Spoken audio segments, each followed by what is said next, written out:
সংসার চালানো খুবই কঠিন হয়ে যায়। ঠিকাদাররা পুষ্টি দেয় সকলের জন্য, আমরা সকলেই যেন আমরা বর্তমানে সরকারকে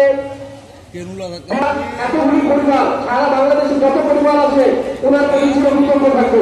তাহলে আমরা সকলের পরিবার সবাই ভালোভাবে চলতে পারবো, ভালোভাবে জীবিকা অর্জন করতে পারবো। প্রতিষ্ঠান প্রধান চাইলে ঠিকাদার বাতিল করে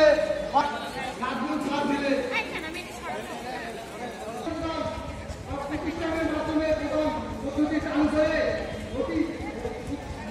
মাধ্যমে দুর্নীতি চুরি করতে সুবিধা হতো তাদের চালায় এবং প্রতি মাসে 100 কোটি টাকা লভ্যাংশ পায়। বিনিময়ে লক্ষ লক্ষ টাকার ব্যবসা তো আছে। আমি কি আমরা